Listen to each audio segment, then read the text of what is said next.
Are you listening? Damn.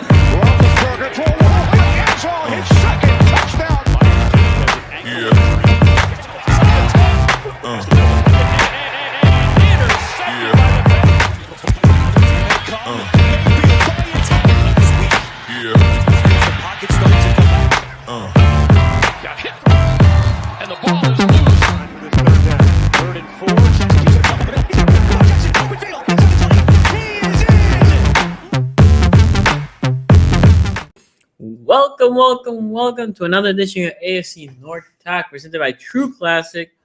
True Classic, upgrade your shirt game with True Classic. By the way, it's only the two of us. Tony is on his way. Ace couldn't make it. I saw him in the chat. I didn't see what he put, but I saw him that he was in the chat. Shout out to Ace's wife, birthday weekend. So ooh, turn it up. Yeah. But still, Tony should be coming any moment. And in the meantime, we're gonna start talking about these games because the Browns got a gift. They got a gift of Carson Wentz. Carson Wentz, the guy that was benched. I don't even understand why they're putting it at this moment. Right? They're in the hunt. Heineke hasn't been terrible. They have been winning with Heineke. I know they lost the last game against the Giants. They went and said, you know what? Heineke, we're done with you. We're done. The Hive, take a seat. We're going to try Wentz.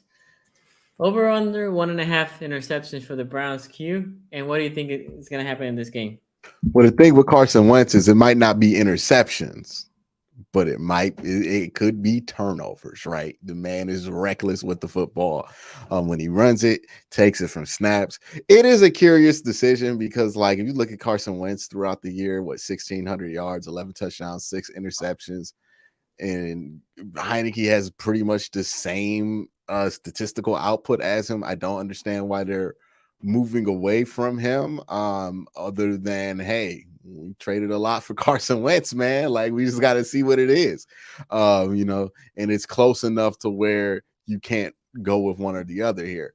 But yeah, all in all, God, Carson Wentz has a 32.4 QBR this year. I mean, Tyler Heineke's not that good, like 45, but yeah, I think Carson Wentz is the type of quarterback that the Browns defense can play better against because he's more willing to take some deep shots and he's more willing to hold the ball, which means Myles Garrett can get to him. Whereas Taylor Heineke is going to get rid of the ball quickly, make some quick decisions, and force this team to tackle. So I do feel better about the Browns' chances going up against Carson Wentz than I do with Taylor Heineke, just because I feel like Carson going to make you have to tackle less. And I think that's ultimately a good thing for this defense that sucks at tackling. The running back that they have, Gibson, I like him a lot. He can catch out of the backfield. He runs well between the tackle. He's out. I saw that he's out for this game. So another thing, like everything is working in the Browns' favor.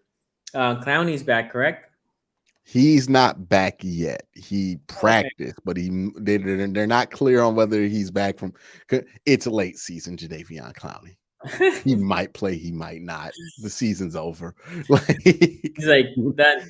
Well, he played in the last game last year, but that might have been for petty reasons.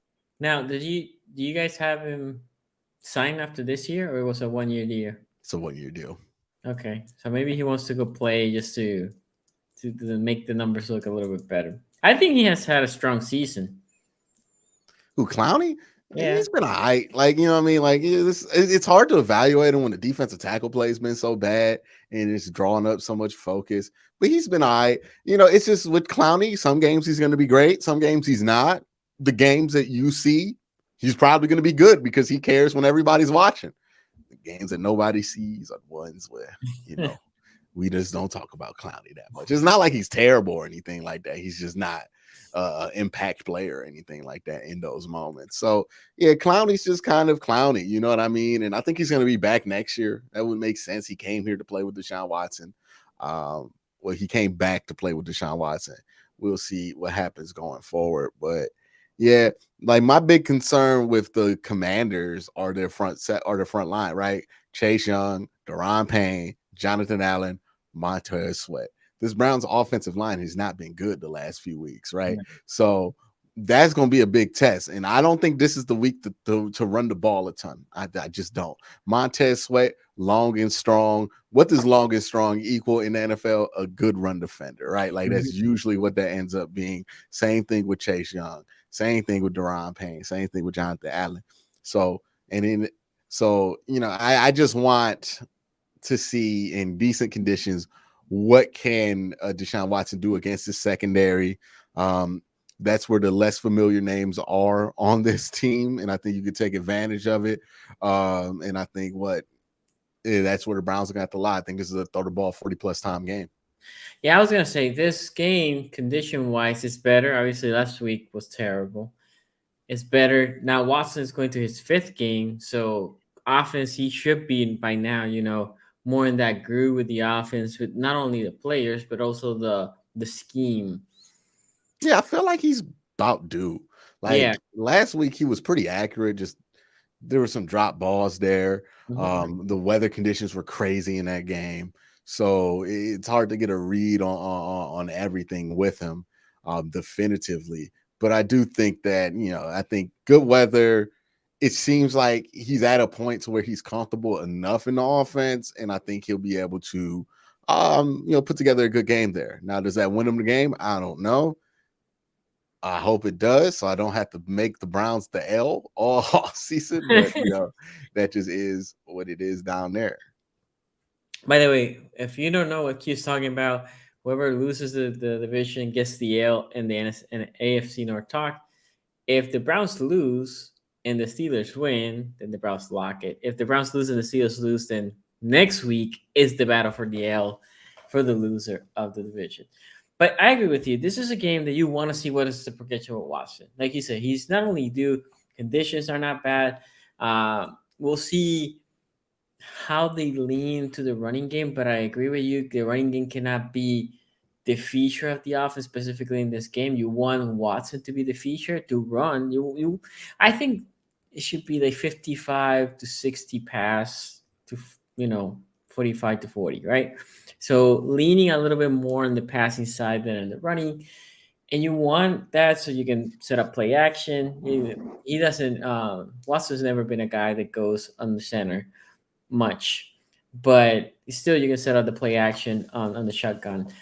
And you want to see what is Watson. And you also want to see with Watson the repertoire that he keeps developing with these receivers to see, okay, Donovan Peoples-Jones and Watson look to be fairly in sync. Same thing with Coop.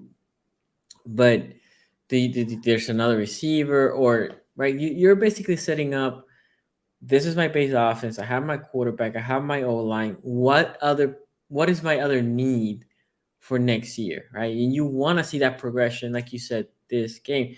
By the way, Ace did send his picks, and he has in this one, he said left hand up. Who are we? The Commanders. I have them taking this game against Cleveland.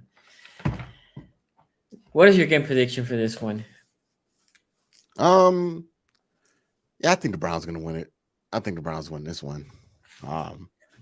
Probably a close game. I would say, maybe a nice touchdown drive, about 5 minutes left. But I think the Browns win this one. I really wouldn't be surprised if this went the other way, though. Like, I have no faith in this team anymore this season. I'm just ready for the season to be over. But so I was thinking, and I was like, wait, this defense, I know Q has said the defense, right, the problems, and you have been putting all the list of the problems with the defense. But the running back of Washington is out. Yes, the backup running back, I forgot his name. He's decent. But then you have Carson Wentz factor. I feel like I cannot pick against the Browns. Like, literally, I cannot pick when they bring in Carson Wentz. If Wentz pulls this game and makes the defense look stupid, then you have bigger issues that I even thought about on this defense. Like legit. I don't know how they couldn't be any less big than what they are right now. I mean, this is a defense that gave up like 50 points to Tua, right? Like, Like this the problems were there for this defense. There is nothing I can see. Huh? Tua has done it to another team. Yeah, but like not in the fashion in which he was at. Well, no, Tua didn't really even go off on you. It was Jeff Wilson that went off on you. You know what I mean? Like I have seen this team dip to historically bad levels defensively. So once you're at that point, dog, there's not a single thing that I can see the rest of this year that would make me think that the defensive problems have been any worse than what they have been, which is, they've been historically bad in some elements. You know what I mean? Like it just is what it is. I don't think it can surprise me anymore. Okay. With that being said, and by the way, I see some people asking about Tony. Tony should be coming. He's a little bit stuck at work right now. So when he comes, he'll give his take on this exciting matchup between the Commanders and the Browns. Okay, let's talk about the Bengals and Bills because this is a big game. Monday night, Josh Allen, Burrow, Diggs, Chase. A lot of names in this game, right? This is a high power offense on both sides and good defense on the other side as well. See, the biggest problem that I have with this game, actually not with the game, it's with the Bills. I feel like the Bills, like there's something missing. Like in the beginning of the year, they were like hot, like untouchable hot. I mean, that's what people will claim. The Ravens lost to them by 3, I believe, early in the year. That's when they were peak Bills. As the season has gone, this Bills team, in my opinion, has not looked as good. Now they're still putting points. Defense still solid. But I don't know. I feel like there's something missing with this team. Josh Allen and Diggs. I mean, there's opportunities for them to exploit. My biggest thing with this, like the Bengals against Josh Allen, can they generate pressure, right? Because if they don't, then the Bills have receivers that will make those corners exposed, in my opinion. That would be it. I don't think the Bengals corners have been exposed. But if they don't generate pressure, I'm not talking about blitzing pressure. I'm talking about 4 to 5 people pressure. Then it could start getting ugly. And then this similar on the other side. The Bills don't have the corners to keep up with the receivers. Now the Bills had generated pressure in the past. Von Miller, I think, is still out. So we shall see. I think, in my opinion, this game will come down to what D-line can put pressure on the opposing quarterback. Again, without blitzing, I'm just talking about that front. What front can just put pressure? And that's the second side. It's actually not the quarterback. It's what running game can it be established to allow that quarterback a little bit more of a breathing room. What do you think, you? I don't like this matchup for Cincinnati. I really don't. You look at some of the stuff that the Browns were able to do that caused problems for Cincinnati. I think Buffalo can do them at a higher level, and then they can take advantage of them.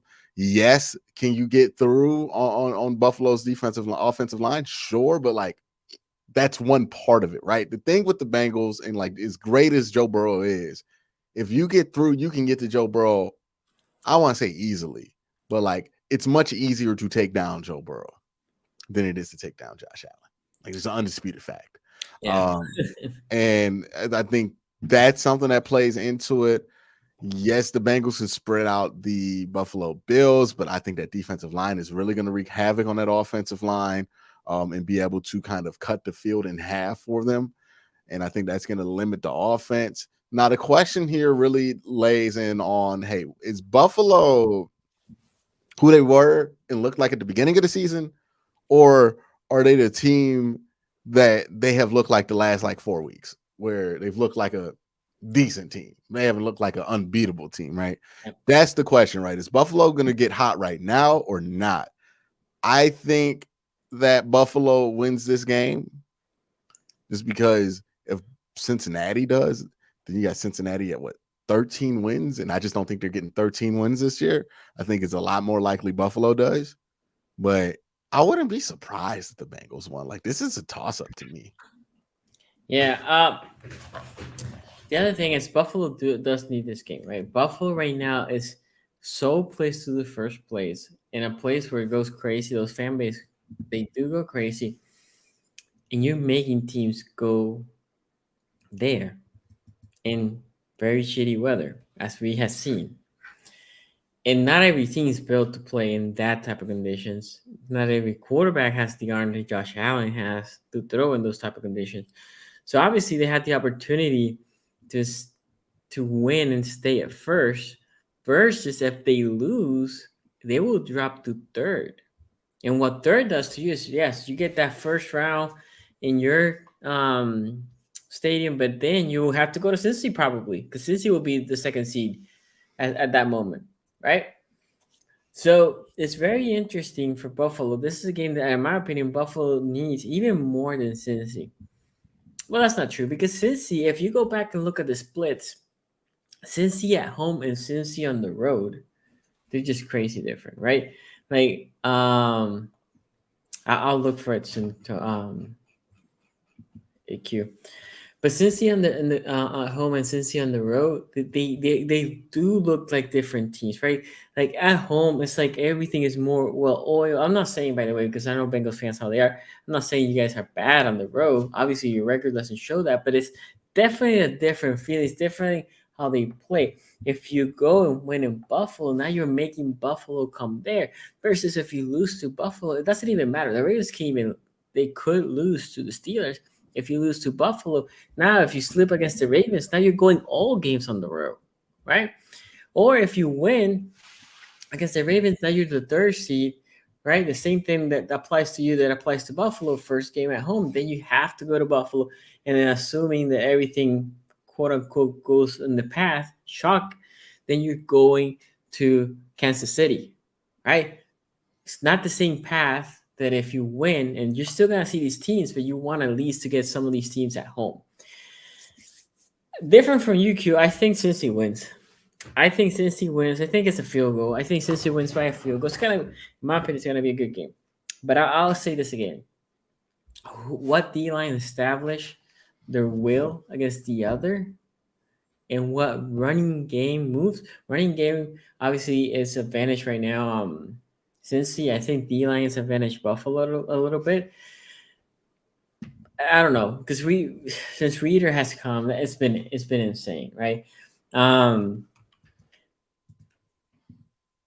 agree with you when you say it's a toss up, because it's as close as a toss up as I've seen this year between two good teams. I don't know, man. I'm gonna go with Cincy. Like you, I wouldn't be surprised if our guys win in Buffalo, right? What I would be surprised, I don't know about you, if any team blows the other team up. Right? That would surprise me. So that would be my main thing. Here, I send you something in the chat. I got you. So we have some super chats here. Oh, by the way, the Browns. Curtis Samuel. The chat right now has the Browns winning 51-49. I'll throw the other one now, guys. Sorry. We're trying to multitask here. It's just the two of us.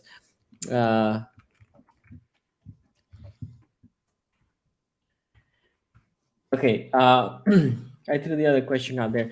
I would love the Make Browns. sure you pre-read the super chats too. The super chats? Yeah, pre-read them before you put them on screen. Okay. I would love the Browns to get Curtis Samuel. But I don't think he's, by the way, I don't think he's free agent. Collie Brunson, Yeah, don't read that part. He's just being okay. Yeah. Okay. Yeah. Curtis Samuel is crazy. That's crazy. I think he's decent. Yeah. Wait, no, he's talking about the kid that is in the Commanders, right? Yeah, is he on the Commanders now? Yeah, he's still in the Commanders. Yeah, I think he's been decent. He's decent, but like, yeah. He's a good third receiver. I don't think that's solving the Browns' problems on offense. Is Curtis Samuel? No, definitely not. Ravens 16-13, Bills 27-21, Browns 21-17. Expert here. Shout out to you, man, for in that part there. I think that's it. Yeah. Yeezy, don't want to get banned, man. I appreciate the super chats, but yeah, don't cross that line. Okay, Q, do you have the Yeah, readout? let's talk about our sponsor for today. Let's talk about True Classic. Men have been plagued with bad style for too long. Department store tees are just not designed to make you look good. They cut corners and give you $5 shirts without quality fabric, and they slap a crazy ugly design on it, and it doesn't look good, right? You get a bad shirt, you don't get a good fit, and it's an insane price to keep up with it, or you have to buy a shirt that's like $80 at the mall from the kiosk. It's not what you want to do. Well, True Classic is here to save you. And for a limited time only, you get 25% off True Classic when you use the exclusive link trueclassic.com/AFC North Talk. There are some men who just don't all who there are some men who just always look good in t-shirts. And most companies make their shirts for those guys and forget about everybody else with normal bodies, right? True Classic is designed to make all the fellas out there feel confident in their clothes. Abs, flabs, dad bod, past the dad bod. The True Classic shirt is going to get you looking right. We've seen you wear ratty t-shirts for years, little pit stains, micro holes, faded color. You washed it without turning it inside out. Now the shirt looks weird. It done leaked into your other shirts. You gotten the mess. Well, True Classic tees taper off at the bottom so they fit tighter around the chest and shoulders. This is a desirable look that can be achieved. Everybody loves it when I wear my True Classic shirt. So make sure you get a True Classic shirt at trueclassic.com/AFC North Talk. Again, trueclassic.com/AFC North Talk. Get 25% off of your order with that link. Support the show and check out trueclassic.com/AFC North Talk. Free shipping included on purchases over $100. Say goodbye to ratty t-shirts. Look, you want to start the new year in your same damn shirt? Or do you want to start the new year with a new energy? Look at my man on the left. That's 2022 energy. My man on the right got that 2023 going on. And look at the year. It's just going to be better for him. Make sure you live in life like True Classic at trueclassic.com/AFC North Talk. Get 25% off and free shipping on all orders over $100. Yes, sir. Yes, sir. True Classic, great shirts. You won't regret it. Also, big shout out to Adam Holland, Dom Gasulo. Appreciate everybody that is a Patreon. Adam Holland, Dom Gasulo, that second tier. We appreciate you. Thank you for everybody that supports the show and help us with what we do here.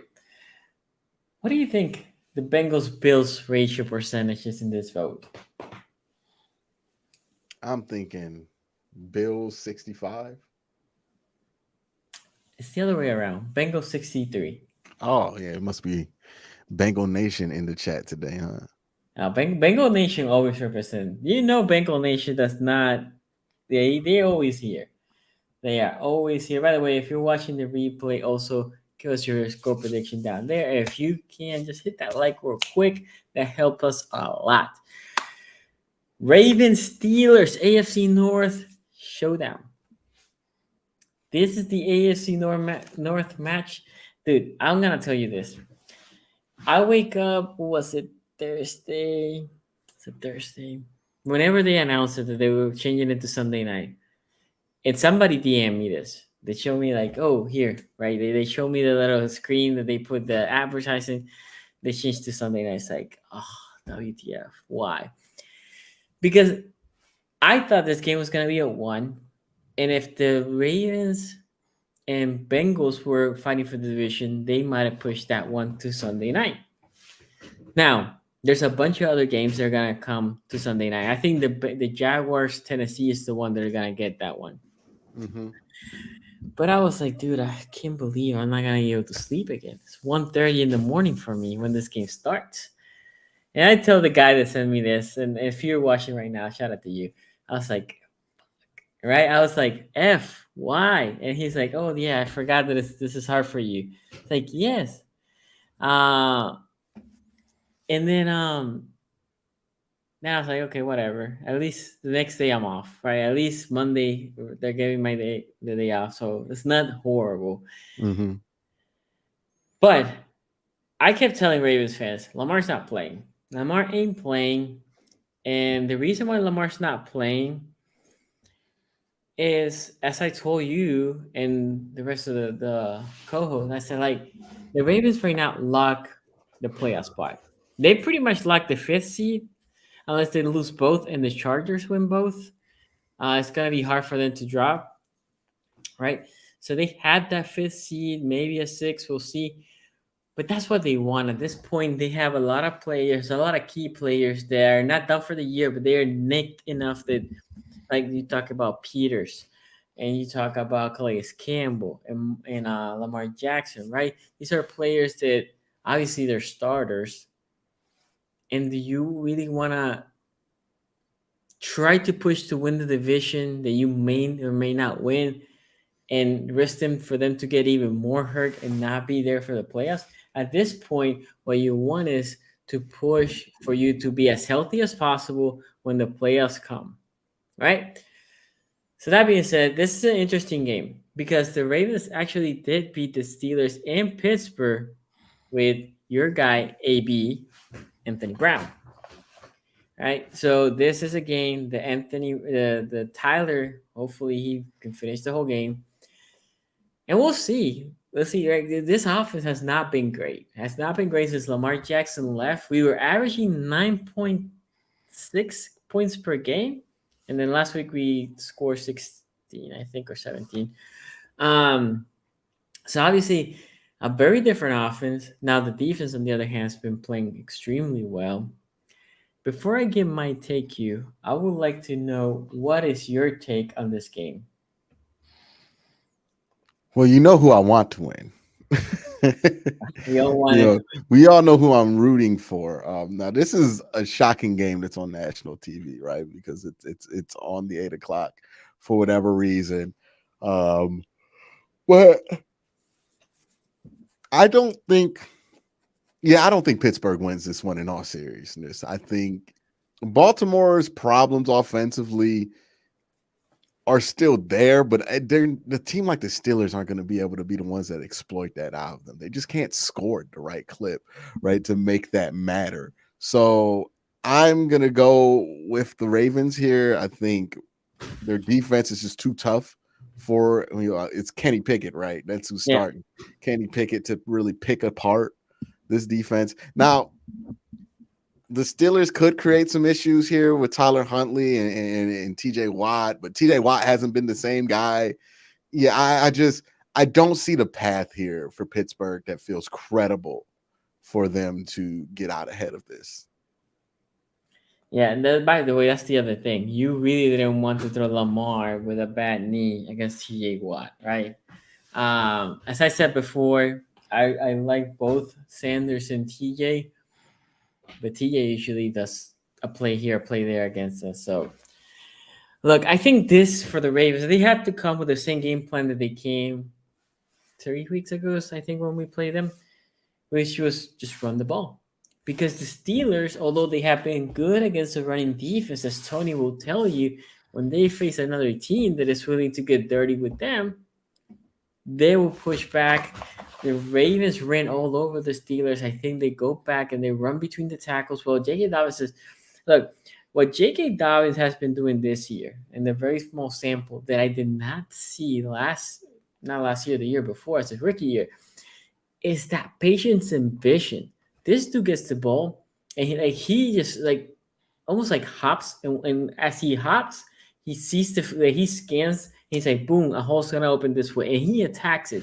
And as we talk about, he doesn't have that long speed yet. He doesn't have I'm gonna go score, but he will 50-yard or 60-yard run, 70-yard. He has had a couple in very short amount of time. And then you had Gus Edwards, and when you had two players like that, they don't give you a break, right? When you have a great running back and then the backup is not as good, like the Browns have this, right? A great running back for the past couple of years, and the backup is great too. So you don't have a break that you're like, I have this guy pounding me, and when they take him out, it's like, okay, if they run, at least not gonna be that hard. That's what Tennessee has, right? Tennessee has that monster, but the backup is you take that break. So, and I think that's what the Steelers, that's where this game is gonna be. If the Steelers can stop the run, if they can figure out how to stop the run, then the Steelers win. That's GG. Because even though our defense might be good, they're gonna be that good if the Steelers stop the run, because the passing game I don't think is gonna open up in this game. If the Steelers cannot stop the run, then I see a similar scenario than happened last week, or again about 3 weeks ago. Now, Kenny Pickett in that passing game has been moving the ball more, right? And that ball movement could get the Ravens trouble. We'll see. Marlon Humphrey was getting cooked against Pickens, and we'll see how he does against Pickens this week.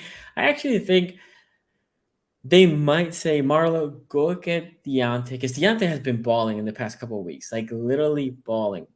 Go get Deontay. You, Stevens, get Pickens and see how we can contain him.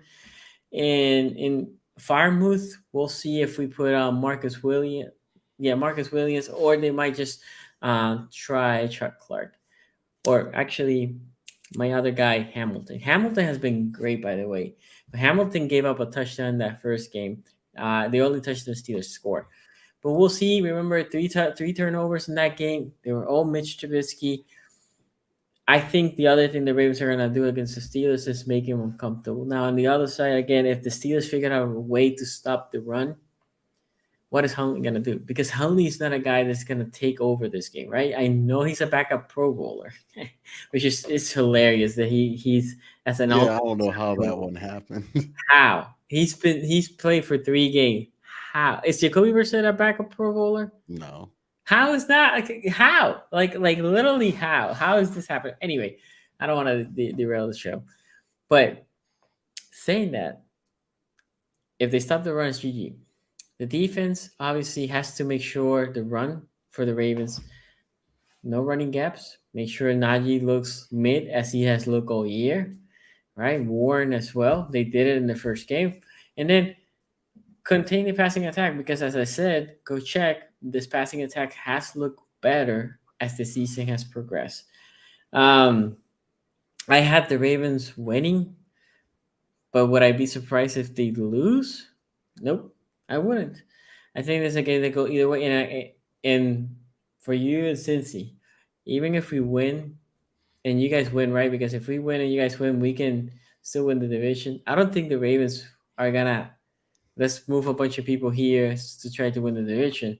I think the Ravens at this point are playing to go healthy into the playoff versus push for a division title that may or may not happen, and then you might get somebody hurt. Okay, so before we keep going, because I have Ace's take here, I don't want to forget. Ace said for the Cincinnati and Buffalo. Sorry, I forgot that. Give me the Bengals at home. I think it's going to be a shootout, and Joe Burrow gets the last day at the end of the game. Last play, I'm assuming he wanted at the He's end. saying like it's gonna be one of those who gets the ball last kind of situations, and yeah, and Joe Burrow's Burrow gonna get it. Yeah. Yep. So that's Ace. Ace has the Bengals, and then on the Steelers in Baltimore, he says Steelers over Ravens only because Lamar isn't playing into Tomlin game. To be fair, the whole Tomlin game for the Ravens is Lamar hasn't played. They all been Tomlin games for the Ravens. I'm about to say, like, the Ravens have played in more Tomlin games than Mike Tomlin has. Yeah. It's all of them been Tomlin games since Lamar hasn't played. Let me see here. Tony sent this pick. Okay, well, let's read some super chats here. Favorite NFL player, mine's NASA LGBT representation. My favorite player, I don't know about you, Hugh. My favorite player is Marlon Humphrey. Obviously, it's gonna be a Raven. And I said this before, non-Raven. I hate it every time I say it, but it's TJ Watt. What about you, Q? I don't know if I have a favorite player. You know what I mean? Like, I don't really have a favorite player right now, to be honest. Like, I try to make sure that I don't do that a lot just because I have seen what favorite player Twitter has done to certain conversations about certain players. So, I'm fairly critical of everybody on the teams that I love. So it just doesn't leave me a lot of room to be like, it's my favorite. I guess if I had to throw one, Miles, because he's really good consistently. And that's it. It's really the closest I can come to. Honestly, I like players on other teams better because I can enjoy them, not have to be like extra critical about them. If I'm going all football, I think Caleb Williams might be my favorite player. We Caleb were Williams. talking about that pre-draft. How Yeah. many teams are gonna tank next year? Because there was a rumor out there that the Broncos should cut Russ, eat the 100 mil, split it into 2 years, tank, and go get Caleb next year. So we'll see how many teams do that. We'll see. We'll see. By the Do way, you really got to cut Russ to tank? no, you don't. I'm about to say, like, No. I don't think that's something that you got to do. You know what I mean? Yeah, I mean, there's just a hope that it was Hackett. But as I said early in the year, when people were blaming just Hackett, so like, why nobody looking at Russ? He's a veteran quarterback. It's not like we're talking about, I don't know, Zach Wilson, second year quarterback, right? Yeah, they were talking about him like he was a rookie. Yeah. Like dog, Russ knows how to run scissors. Like it don't matter what system that's in. Like after a certain amount of time, it really don't matter if you're in a new offense all like that. Yeah, Like and there are let's hear certain things, like different element things, like when you're going into like your first one. But Russ has been in like what 2-3 different offenses in his NFL career because they switched over philosophies in the middle of his Seattle Seahawks run. So I don't know, but it was just the problem wasn't even like the offense. It was like, yo, he's not making throws. Yeah, no. I mean, if you watch because I watched the Rams and Broncos, right? And I mean, the picks were horrible. It wasn't like I mean, the Rams guys were making plays, but it wasn't like, oh my god, look at this guy just baited Russ. No, it wasn't something like science. It was just bad decisions, bad throws, and half of them wasn't even under heavy pressure. Sometimes on a heavy pressure, you're trying to make a play. Nah, and against the Ravens, he didn't look great when we played them. So yeah, it wasn't good. And then this is a Rams team that did not have basically their starting lineup. So anyway, Devin Duke says, thanks, Sunny and Q, for the show. Appreciate you. Yeah. By the way, we apologize. Ace told us that he couldn't make it, and Tony got caught up at work. By the way, Tony's picks, Bengals. It's just the holiday season too. It's just Yeah. hard to get everybody together. Yeah. So Tony's picks are Bengals, Browns, and Steelers. And by the way, remember, Tony wants the Bengals to win and the Steelers to win to hope to get that Super Bowl 3 matchup. Nova's still here. I would rather have a 5 seed and beat Jags or Titans. I don't know. I mean, it would be nice to have a home game. It'd be nice to have a home game. But again, I don't think the Ravens are playing for that. Not because they don't think they can beat Cincy. I think if everybody's completely healthy, it would be another story. But Calais Campbell got hurt a couple weeks ago. The same thing with Marcus. I know Calais Campbell is questionable. I don't think you should play Calais at all. Not this week and not next week. Even if the division is on the line, unless it was the playoffs on the line, I don't think you should play it because you want him healthy for the playoff run. Raymond right here says Pittsburgh can't stop our run, but Giro can. Giro can. Hard needs to get his OC in order. We put 215 on them last game, and going for 250 on those some to be coach potatoes. Big trust. There's something to be said about the Ravens running the ball. And I think I mentioned this here before. Between the 20s, and once they get to the red zone, they're like, should we really run the ball? Should we just try to throw because they're gonna assume they're gonna run the ball. So let's get the defense off guard. We don't have that often.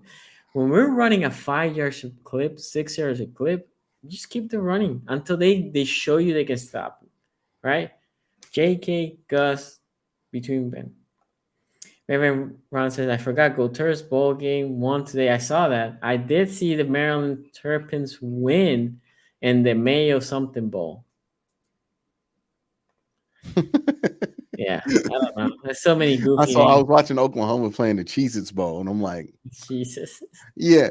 I think in college football, the bowl system would be a lot better if it were one to get rid of all of these like garbage bowls, have a playoff for the Power Five, and then like maybe a couple of group of 5 schools, and then like have the group of 5s like get together and have their own like Rose Bowl kind of thing, where it's like their champion versus another conference's champion, and kind of like do like a Super Bowl for whatever region they're in, right?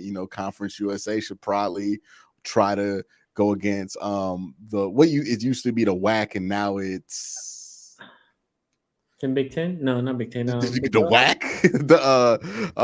It used to the be Big 12? No. This is a group of 5 conference, Sonny. Oh, The WAC, it's now not the Mid Atlantic. It's something. Fresno State's in it, but yeah, it used to be the WAC, and now it's like I believe it's like a 4-letter conference or something like that. Atlanta, but yeah, like no, that's not it. USA FBS? No, that's the Conference USA, and then it's the West Coast. It's the second tier West Coast conference. So it's got like Boise State and them in there, but they can have those two go against each other. I was thinking like Sun Belt versus MAC would be interesting. A10 with an All-American conference versus Mountain West Conference. Mountain West, yeah. So just find a way to pair those two up so they can have more of a championship, because like when you just throw like the 3rd place MAC team in the Bahama Breeze Bowl, like it all means nothing, right? Like it just like have less bowl games, but have those bowl games be for the group of 5 schools, and have those bowl games mean something for them, and you'll get more interest overall. Yeah, I don't even know how many bowl games. I know the other bowl game that I saw they were putting on, it was the Tony the Tiger bowl game. I was like, yeah, and it kind of makes you tune out bowl season when there's too many of them, right? Yeah. Now I'm looking forward to tomorrow. I want to see TCU play because I want to see Quentin Johnston, a possible receiver for the Ravens. So whoa! Look at this shit! Boom! Hello. Well. Can you change the order, please? Can you put us in our proper spots? We were almost out of here, Sonny. We should have just ended the show. We were almost out of here. He gets laid in the Mandy. Listen. I don't listen. I apologize for that. Turns out, work duty calls at times, but I'm here. Did you guys already talk about how Kenny Pickett's throwing for 400 this week, or? We went through all games. Okay, we said how Kenny Pickett is gonna be. I expect a couple of things after this game. I expect a lot of suggestions in our Twitter feed for the background for Tony, right? Yeah. Get ready. Yeah. A lot of people, a lot of memes, right? A lot of the celebration meme. You know how that always comes. It's like every time it comes. Right? And I'm glad the whole country gets to see. Like that's why this game's truly on national TV, because they know what's at stake. Tony's wall thingy. You know what I mean? Yeah, that's right. That's like it's gonna come up in the broadcast. Al Michaels don't work there no more. But if Al Michaels was working Sunday Night Football, he would be like, there's a certain wall ornament on the line here. Exactly. Have you guys already grilled Sonny on the Lamar situation or no? Why were you? Oh no! I wasn't even thinking about that. I was going to let it slide. Since it's just the two. We're not talking enough about this. It's getting. Did you watch Harbaugh's interview the other day? Yeah. Where he did the whole like I'm only talking about players who are here thing, which is what you say about what kind of players?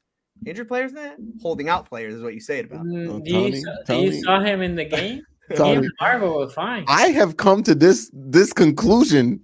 Yeah, like 8 months ago, dog. Like, you know what I mean? No, but I'm saying, like, look, I got a lot of heat during our rankings when I said during the rankings, I said, listen, this contract thing is weird, right? And that's why I'm going to rank him 3rd, because I'm not sure what's going to happen this year with Lamar. Does he even want to be there? Okay, Lamar could play in this game.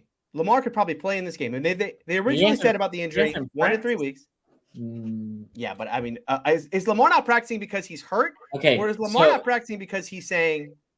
Okay, so a couple. Well, the question is Lamar not practicing because he can't, or is he not practicing because he's not 100%? Correct. That's the question, right? There is an ideal that, like, the question is like, could he go out there and give you 80% Lamar? Like, is that something that he could do? But is that something that he even wants to do? That's the part of this that, like, again, I brought this up at the beginning of the year when the contract situation went unsolved. I said, you are opening yourself up to a lot of weird stuff that can happen during the season that are going to turn into things specifically because this man doesn't have a contract, right? When this happened last year, it was not a thing. The same thing happened last year. He could just be too injured to play. That's a very simple solution. But when you have something like this looming out there, people aren't going to take the simple solution. They're going to take the scandalous one. And that's that Harbaugh got to deal with now because y'all didn't want to pay him. Now, again, this might end up being a smart thing in the long run. Maybe Lamar is not worth the money in the long run. But this doesn't get to this point if he's under contract. Correct. Because there's no way somebody's like, does he care about the future of the Ravens if he signed there for the next 3 years? Yeah. Let me say this. Yeah, go ahead, Sonny. Go ahead. I remember on Twitter people saying like, oh, this should be a 1 to 3 week. And then I saw some other people saying this usually is a 2 to 4 week, right? Well, what does he have? A sprained MCL? PCL. So which one's more serious? Like, I'm gonna be real. I sprained my MCL. It's still not recovered, and I did that in May. So, I'm not I don't have athletic super care or anything like that. But they're like, don't let them people fool you. Just because you ain't tear your muscle ligaments, don't make that pain or that injury comeback process any easier. But I guess my point is, I think if the Ravens were on the line to make the playoffs, I think he will come. But right now, as I was telling Q and I was telling here the guys that are watching, the Ravens right now are playing to go into the playoffs as healthy as they can be, right? Like I was saying, Calais Campbell's questionable. I personally don't want to see him in the field. I want to see him in the playoffs. I don't want to see him there with the opportunity to get more injured, right? Yeah. Same thing with Marcus Peters. Marcus Peters was ruled out. The same thing, right? Because they're basically trying to see if they can come back. Why? You don't need to come back. Be ready. You have the division. The division is literally within their hands. They control their own destiny when it comes to the division. True, but do you want to win the division and go there wounded, or you want to stay healthy and go healthy to the playoffs? Okay, or do you want to win the division and potentially get a home game against the Chargers, or lose out potentially, which is on the table now that Lamar's not playing either of these games? Tony, get the 6th seed and end up playing in Buffalo. So you have to factor this in. We're looking at this of course you want to have Lamar Jackson. There's a big difference. Yeah. This is a team that has not operated as if they feel like there's that much of a difference, whether we believe that to be the case or not, between him and Huntley, because again, the urgency has not been there to get him signed. I don't know if we can say that. I mean, I'm just saying they won't give him a guaranteed deal, but I don't know that we'll say that's not urgency. I would feel like there would have been a contract done. Like if they felt like it's like, oh shit, we're gonna have nothing if Lamar comes back, but they don't feel like they have nothing. They feel like Huntley is good enough to be a starter, right? Yeah. So if they feel like he's a quality starter, they're gonna play him. But it's just interesting to see what happens going forward, because they did already make the playoffs, though. That is a great point that Sonny did bring up, is that they are already in the playoffs. The seeding does matter. Some coaches care more about that than others, right? John Harbaugh is very much we got to go 1-0 every week, guy. Yeah. But okay, really play those games. So, but let's put the question a different way. If Lamar Jackson was under contract right now, does he play in this game or the Bengals game? I think okay. He's playing. I don't think he's playing in any other in any of these games. Honestly, I think even if he had a contract. Okay, even if he had a contract, this is my opinion. Yeah. If he had a contract, I don't think he plays the Steelers game. Because if he's 80%, we're still going against TJ Watt and Highsmith playing great, right? With the potential to get even Appreciate hurt, all this. right? Hurt. You can talk about Hayward too if you want to, and Hayward as well. But my point is, you have a good D line where you can get hurt when you're not 100%, right? Yeah. Now, in theory, if you had a contract and we won, you can put the argument, well, do you want to push to make, to win the division at that point? But you have to be like 90-something%, because what you really want at the end of the day is be as healthy as possible to the playoffs. It doesn't matter if you win the division and Lamar is 70%, and if you give him an extra week or two, you don't win the division and he's 90%. You take the 90% and not the division. Even if he has Father Dismas in chat has a great point here. He says, we do have to point out, I mean, they do have a Pro Bowl backup in that's what I said. That's what I'm saying. They don't feel like the difference is that they got a Pro Bowl. I want to know how that happened. And then the Q told me that Brissett is not a Pro Bowl. I was like, how is Huntley a Pro Bowler? And Brissett is not? I mean, anyone could watch Huntley this year and know that he was way better than Brissett was throughout the year. I mean, no doubt about that. No. Even if he was, he has played 3 games. 3 games. Anyway, I think Anthony Brown's like first alternate at this point, right? or what? You know what I mean? Like after Deshaun got in, all of a sudden everybody loves Brissett. Before, oh man, we need to throw in Josh Dobbs. You know what I mean? To have a chance. Hey, poor Dobbs. He played over there. In the Nobody's more popular than the backup quarterback. No, except in Pittsburgh. Everyone hates. Yeah, because you guys are starting the backup quarterback. Yeah, well, everyone hates Trubisky and Rudolph. Although I don't hate Rudolph anymore. I have to say, I don't cheer for Rudolph because he sucked for so long. How can you hate him? He has nothing to like. Yeah, exactly. You know what I mean? It's more of that. There was a point in my life hating a homeless man. Like, what's the point, dog? Yeah. Well, you're not gonna like this comparison, but there was a point in my life where I stopped hating the Browns. And then I would just kind of start feeling sorry for him, It was like I just kind of. No, I know exactly what time period you're talking about. I remember Pittsburgh Steelers fans used to say, "I hope they do get good till the rivalry." Yeah. I used to say that. No, I think it happens. This happened with Ohio State and Michigan. I remember being like, "Man, I hope Harbaugh does turn around Michigan because I'm tired of this game not meaning anything."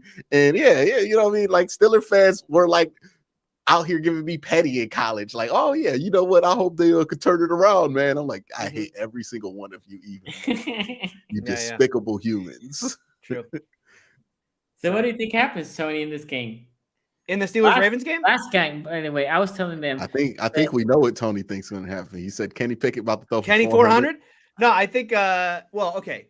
Tomlin's had this saying for the last, couple of days. He said that if you watch any of the behind the scenes stuff, you saw him say it, where he's like, he was looking in all the players' eyes before the last drive. He's like, we grew up today, that kind of thing. But he's had this line, that we grew up, right? That was a grow up moment for the offense. And it's a question that I have, which is, look, I talked about on the preview show, that was a moment in time for the Steelers when it comes to like the celebration of Franco Harris and the comeback and all that, and how poignant it was that like the Steelers had a comeback, for a win on the day they were celebrating the greatest comeback in maybe NFL history, right? I mean, certainly one of the greatest plays in NFL history.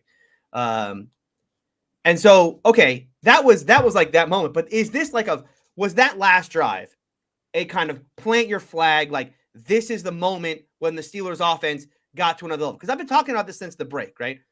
This whole like, I don't care about the draft pick anymore type of thing came from the idea that there's no infusion of talent coming to this offense, right? There's not going to be in the offseason, they're going to reload a certain part of it. Even if you think that they're going to retool the offensive line a little bit, that's going to likely mean like 1 or 2 guys. You're not switching out 3 more dudes on that offensive line. It's just not going to happen.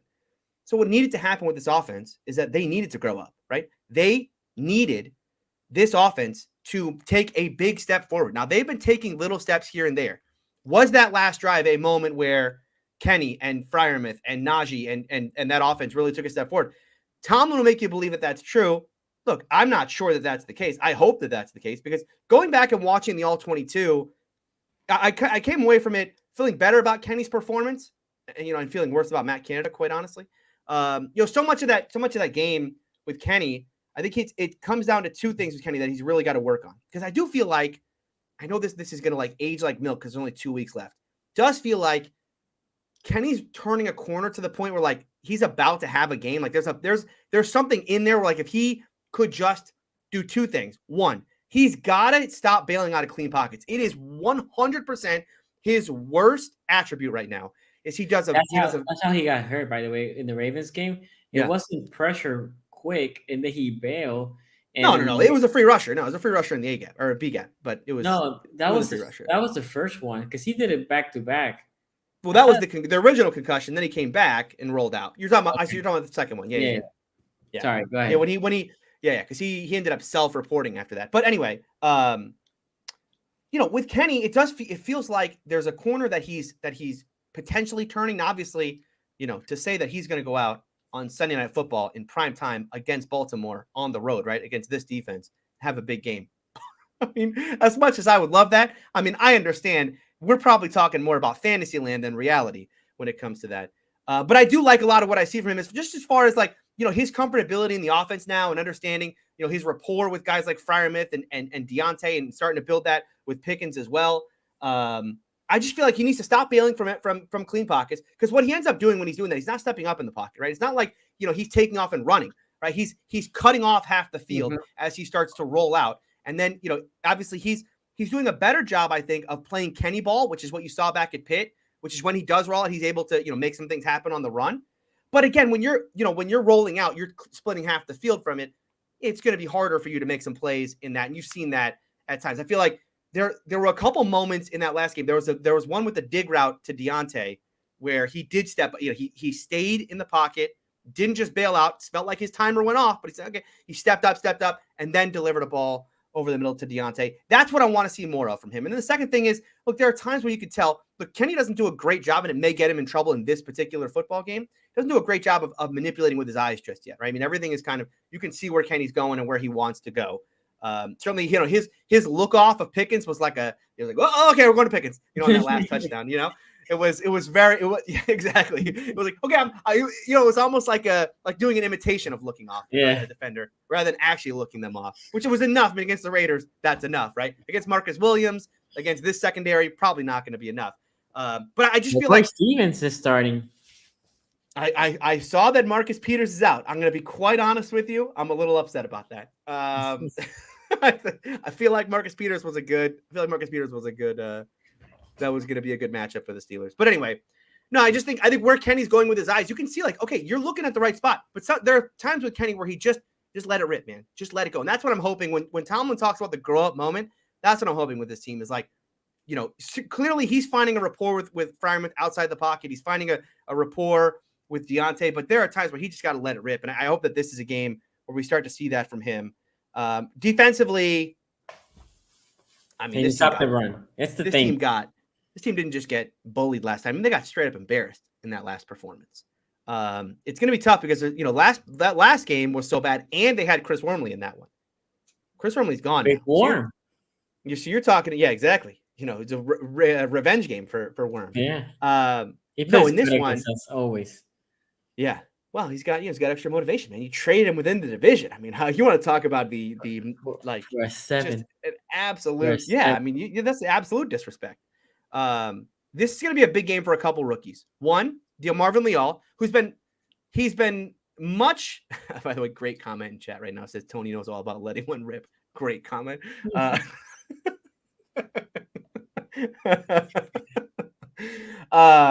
DeMarvin Leal, who's been much better as a pass rusher this year. They've used him at edge a little bit. I don't know if I trust him as a stout run defender just yet. And then Isaiah Loudermilk, who's a much bigger guy. I feel like he should be the stout run defender, but he got bullied last week against Vegas. I think he only played like 4 snaps before they took his ass out of there. It's like, no. We're not going to run over today. They're going to need Cam to play vintage Cam, but they're probably going to, I would imagine, play him more at nose, especially if Ogunjobi can't play. Ogunjobi has a toe. And he's but that's what they did last game. They literally said Linderbaum is a small center and a rookie. Cam here, eat him alive. And Linderbaum did his own. They did really well. Yeah, exactly. And I think the problem for the Steelers is they don't really have guys that can hold their own at the point of attack at the nose right now. Alu is just not that guy at 35, and Montravius Adams.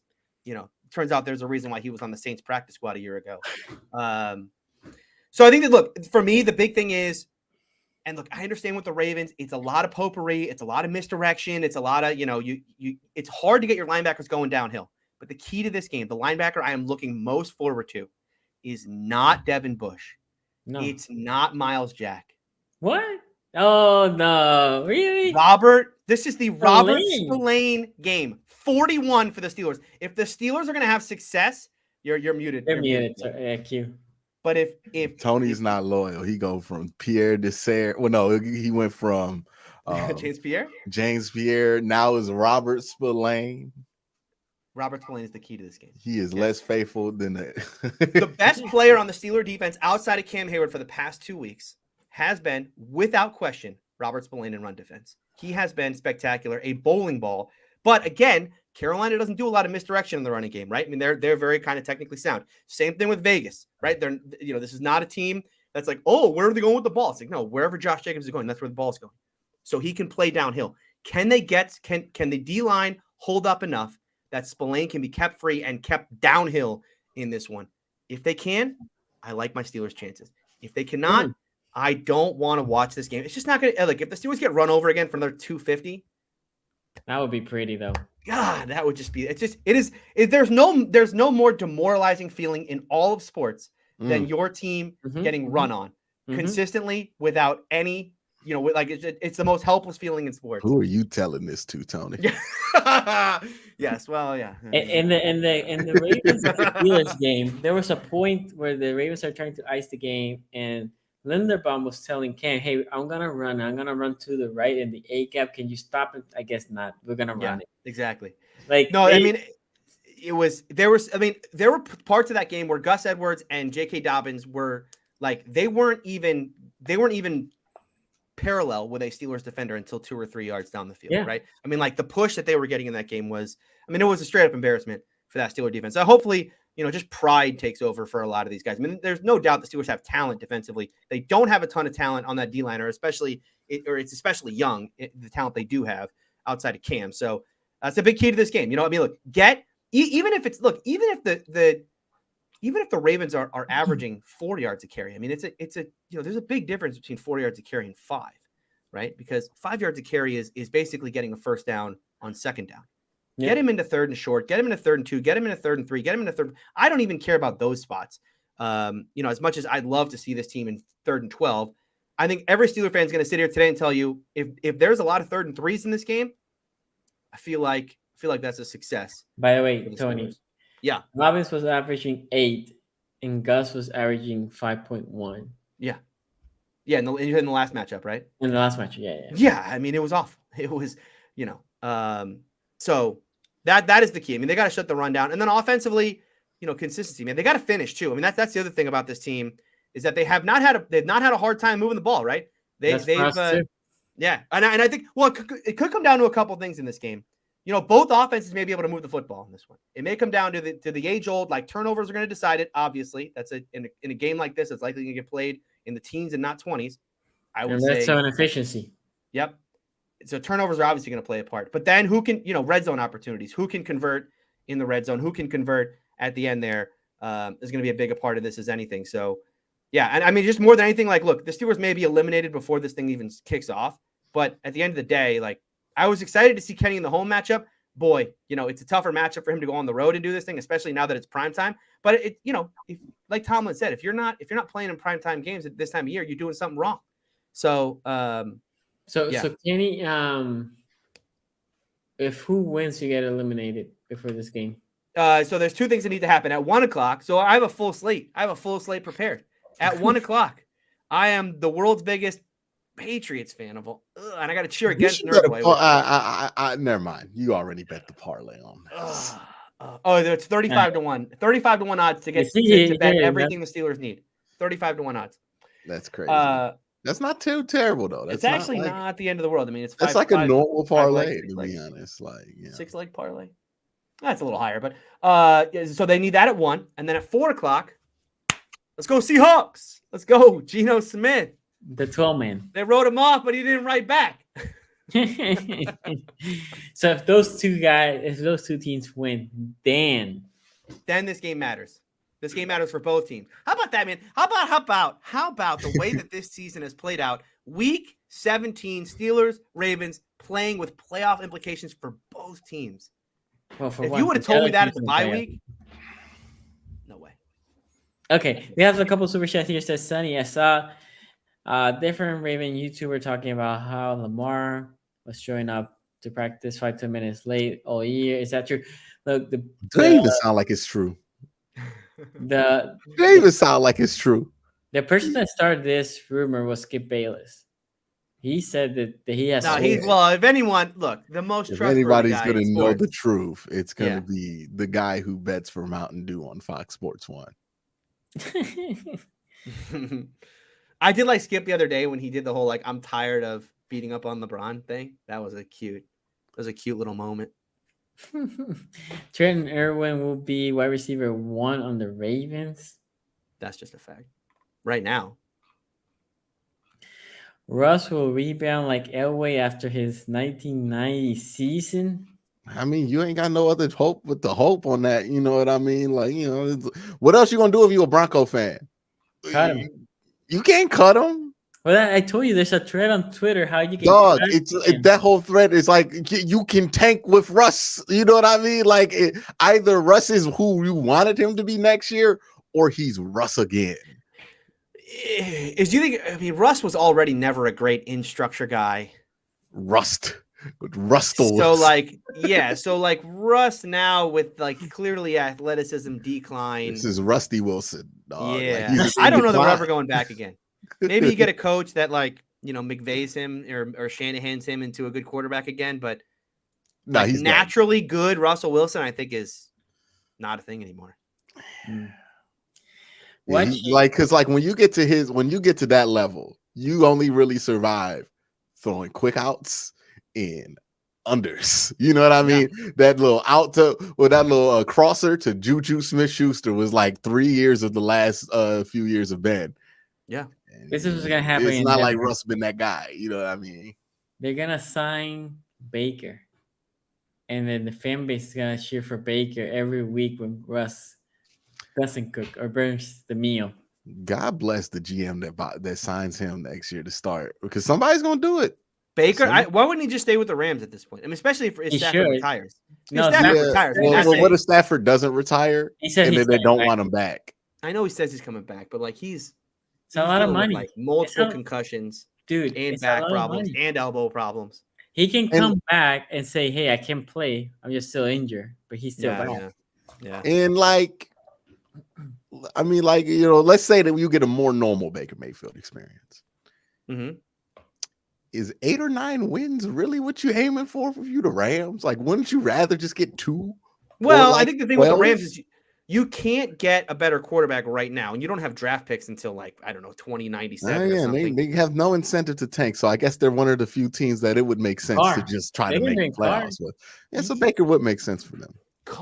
I think just Baker, just try with Baker. Like he did it with. Well, he literally dragged Jared Goff to a Super Bowl. Hold on, wait, if you're Sean McVay, you have Baker on the roster, or you pick up Jacoby Brissett. Who you doing? I take Baker. You take Baker because I do because Baker has more natural talent, and if you can keep him from being sad, emo Baker. I'm just wondering, is he gonna give him one of them turnover heavy games that makes him go like, oh? Well, that's the thing. You got to keep him from ever feeling himself because it's those times when Burrow starts feeling it. That's because Baker Mayfield, before he starts feeling really good, you can work with that. But the second he starts thinking he's him, that's where it gets into trouble. Get back. And I don't know if he got that beat out of him in Carolina, but I know with Jacoby Brissett, look, you get that same mid every week. You know what I mean? Especially you Sean McVay, you get mid plus out of Jacoby. So I would go with Jacoby, honestly. One boo here says, what chance does Burrow have jumping over Mahomes for MVP if they destroy the Bills on Hype Up Monday night game? If they destroy the Bills, then it puts it closer. I think right now the thing is Mahomes leads the league in every statistical category, even the advanced statistics, and he's doing this in a year where they don't have Tyreek Hill, right? I mean, they're going to be the 1 seed, and he's going to lead the league in every passing category you possibly can. It's hard not to give. Like I said, Mahomes is the most underrated player in the National Football League. That is crazy. Yeah, because I'm sitting here I don't know if the Chiefs going to make it back to the Super Bowl. They have Michael Jordan on their team, dog. Right. They probably could get back, but I'm just they don't have Tyreek Hill. That means something. I mean, they don't have the game breaker, right? So it does mean, you're going to have to do them. You have to matriculate. They only have to matriculate now. But this is the same guy I've seen almost complete a touchdown pass from 30 yards out horizontal. Yeah. Yeah, exactly. Exactly. Well, think about this also, Tony. The team that goes number 1 doesn't have to face the 2 and 3 teams right now. Mhm. Like if you ask most AFC people, they would say yes, Chiefs, Bills, and Bengals, right? Right. So the assumption is you want to stay in number 1.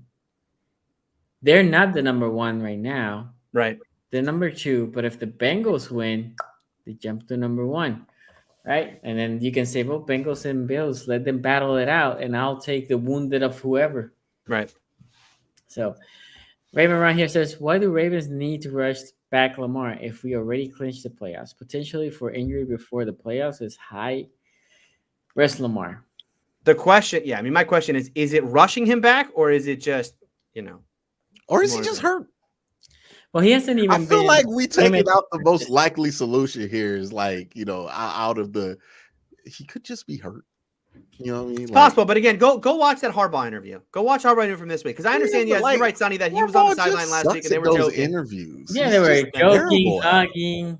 Yeah, I get it. But then, like when he's like, "I'm not practicing this week," and Harbaugh's like, "Wait, you're not practicing this week?" Wait, what?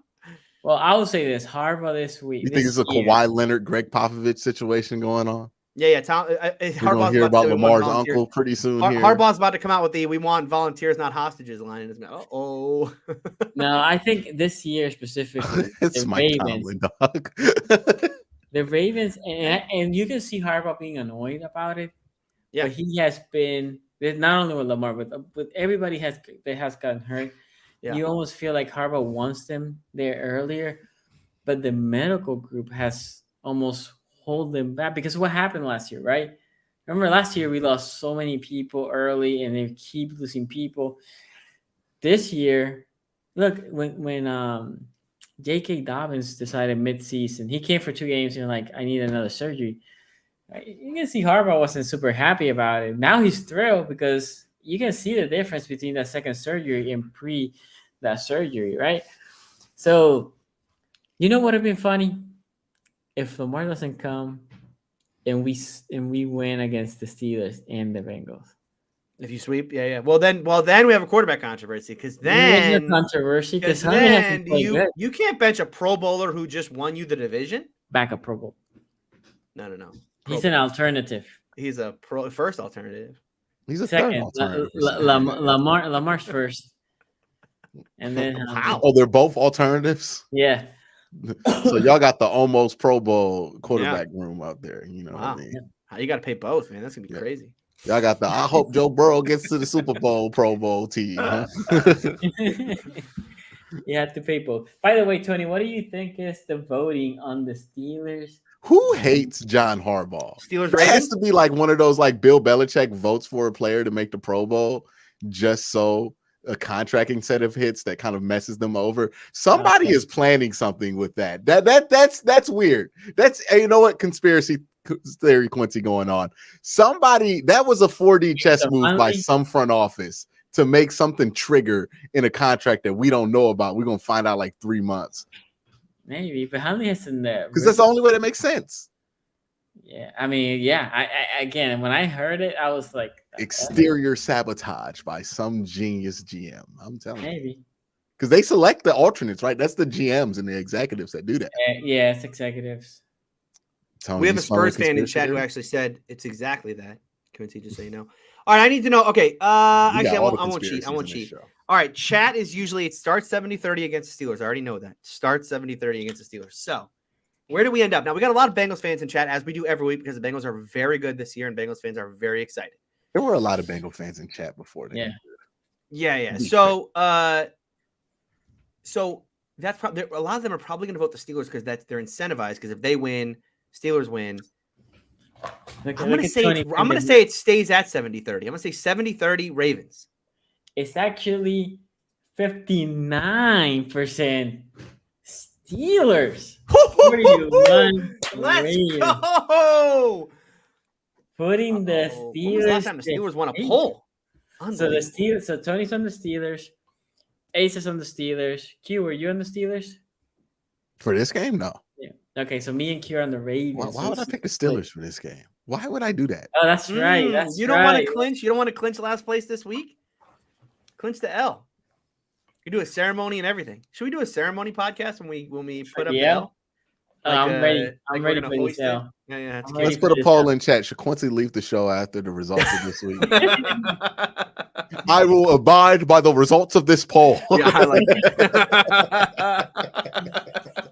Oh man, love it.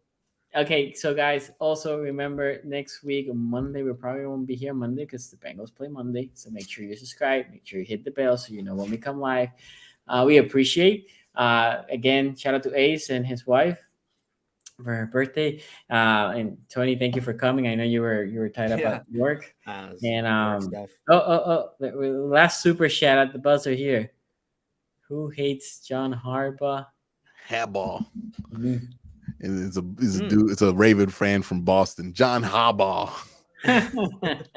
By the way, it'll be fun when we have the Harbaugh brothers in the division next year. Okay, well, that's it for this week's AFC North Talk show. Make sure you hit Q, the like button. Q, real quick before you go. Below. What do you got in the college football playoff? Real quick. I got Georgia versus Michigan, and I got Georgia. Chalk. See, I think Georgia... though I think the real championship game is the 1-4 game. This is like 2014, where it's like Ohio State, Alabama, and whoever won that was going to run through whoever came out that side.